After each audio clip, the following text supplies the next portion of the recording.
Attention famille, voici un Africain qui refuse que sa femme travaille en Europe de peur qu'elle ait plus d'argent que lui. Histoire vraie, l'affaire se passe en Europe. Je vais taire le pays en question. Voici déjà deux Africains mais de pays différents. Ce qui se passe donc est que les gars ont grandi et ils ont fréquenté ensemble en Europe jusqu'au jour au moment d'entrer à l'université. La fille entre à l'université sans problème, mais le gars lui de son côté a reçu une lettre du gouvernement du pays en question où il était, où on lui demandait rapidement de quitter le territoire. Apparemment, le jeune en question avait fait quelque chose de tellement grave qu'on lui demandait de se barrer du pays. Bien évidemment, à ce moment-là, tous ses papiers lui ont été retirés. Bon, ce qui se passe donc maintenant est que le temps est passé. La fille, elle, de son côté, elle a continué à étudier à l'université et obtenir plusieurs diplômes. Le gars, lui, de son côté, sa vie n'avançait pas. Il vivait chez ses parents, il était là, lui, comme ça, statique. Sa vie était statique sur place, ça ne bougeait pas. Mais il continuait à être en relation avec la fille et la fille, de son côté, était très amoureuse du gars. Ce qui se passe maintenant est que par derrière maintenant, la fille, elle vivait avec sa tante. Et sa tante avait déjà vu le gars, le style wesh wesh, c'est-à-dire il s'habillait comme les rappeurs, comme des voyous, on va dire, selon sa tante. Et sa tante a vu la lui là, elle n'était pas d'accord. Elle a essayé d'abord d'un premier temps de discuter avec sa fille, dit que franchement, tu es déjà à l'université, tu es déjà concrètement une femme. Tu es sûr que c'est avec ce genre de personne que tu veux continuer ta vie. Elle a seulement dit que oui, je l'aime, ceci, cela, c'est quelqu'un de bien. Sa tante a dit que non. Lui là, je ne suis pas d'accord. Quand je vois là, lui-même où il va là, je ne suis pas d'accord. C'est pas quelqu'un avec qui tu peux passer ta vie. Tu es déjà une adulte, tu n'es plus une petite fille. Dans sa tête, peut-être, elle s'est dit que non. La jeune fille maintenant de son côté, elle se disait que non, peut-être sa tante, elle s'est dit que peut-être le problème de sa tante, c'était du fait que ils étaient tous deux africains, mais pas du même pays, et qu'elle voulait que non, elle épouse plutôt quelqu'un du même pays. Elle s'est dit que c'était de ça que sa tante voulait en venir. Elle a refusé, elle a fait les problèmes avec sa tante. Sa tante a finalement donc lavé ses mains sur le problème et elle est quittée. Quelques temps plus tard, donc, elle a donc continué dans sa relation avec le gars au point où, un jour, elle a ramassé la grossesse. Une fois que la grossesse l'a pris, elle a annoncé ça à sa tante et le gars par derrière est venu pour déposer la dot et assumer l'enfant. La tante a dit que, ok, mais je suis désolé, mais moi, je ne peux pas accepter la dot. Toi, tu n'es pas quelqu'un de bien pour ma fille. Tu n'es pas quelqu'un de bien pour ma fille. Personnellement, moi, je ne sens pas la relation, si donc, je ne peux pas accepter ta dot. Tu as reconnu l'enfant, c'est bien, mais pour le mariage, déjà là, moi, je ne suis pas d'accord. Quand sa nièce donc a attendu ça à côté, elle s'est fâchée, elle a fait les problèmes. Sa tante ne voulait rien comprendre. Finalement, donc, la fille donc est partie appeler sa mère au pays. Expliquer le problème, dit que voilà quelqu'un qui m'a engrossé, il vient déposer la dot pour me marier. Ma tante refuse de prendre la dot. C'est là où elle demande de passer le téléphone à sa tante. Sa mère dit, Marie, c'est quoi ça? Pourquoi est-ce qu'on vient doter ma fille, tu refuses? Que c'est quoi ton problème? Oh, que moi je valide, j'accepte la dot. Que moi j'accepte la dot, j'accepte le mariage là.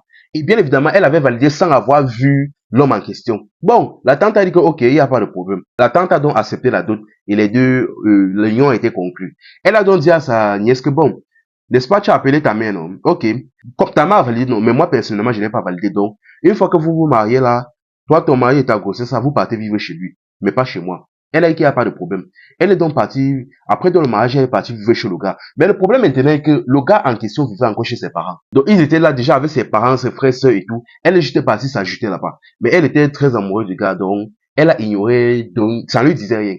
Elle s'est mélangée avec, ils ont supporté. Et une fois en relation, elle a constaté une chose, que le type d'abord de base, même, il ne travaillait même pas. Il passait seulement toutes les journées là comme ça. Et parfois, chose encore bizarre que parfois, il était insolent envers son père, c'est-à-dire, quand son père venait lui faire une petite réprimande, il l'insolentait à un niveau où, quand vous comprenez la manière dont il parle à son père, vous pouvez rester comme ça, vous avez la chair de poule. Mais elle, encore à ce moment-là, elle se dit que, donc, au lieu de venir dire que non, c'est pas comme ça que tu dois parler à ton père, non. Avec l'amour qui avait sur elle là, elle a fermé ses yeux sur l'affaire là. Elle est restée comme ça. C'est ainsi qu'après un certain temps, le père mettant en question en a eu marre. Il a dit que bon, comme tu as grandi, comme tu es déjà assez vieux pour m'insulter n'importe comment, tu es donc assez vieux pour sortir de ma maison pour aller te chercher. Donc, toi et ta femme, sortez de chez moi, vous partez vous chercher. La femme donc, ils sont donc sortis et le moment là, le ventre de la femme était déjà très bombé. Ce qui se passe donc est que vu qu'ils étaient à Bengue, la femme est partie dans un centre, elle est partie donc dans un centre administratif, expliquer sa situation. Elle s'est présentée en tant que mère célibataire, ceci, cela, enceinte, ou quoi, pour demander de l'aide.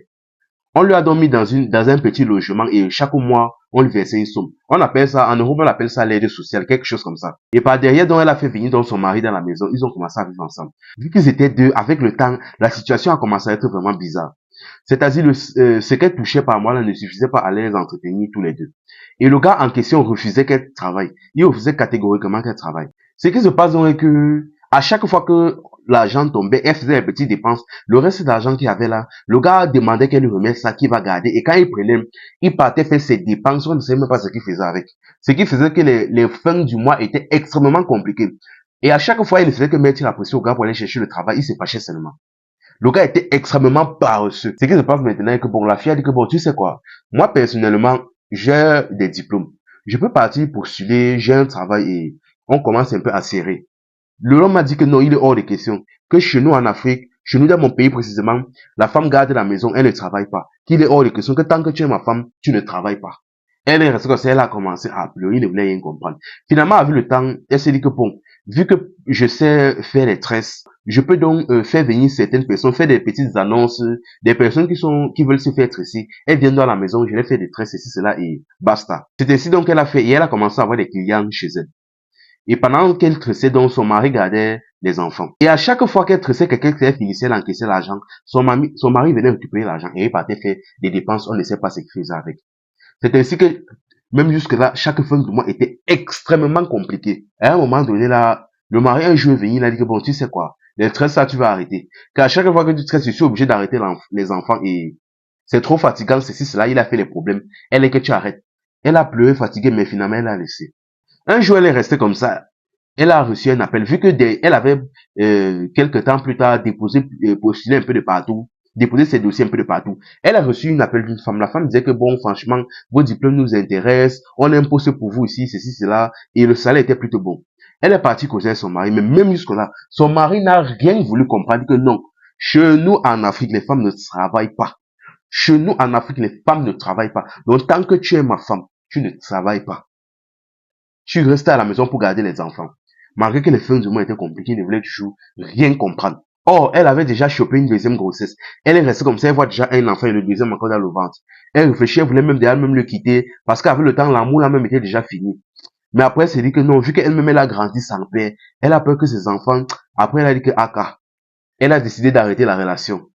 Mais au moment où elle a fait comprendre au gars qu'elle voulait arrêter la relation, subitement, il a commencé à être il a demandé pardon.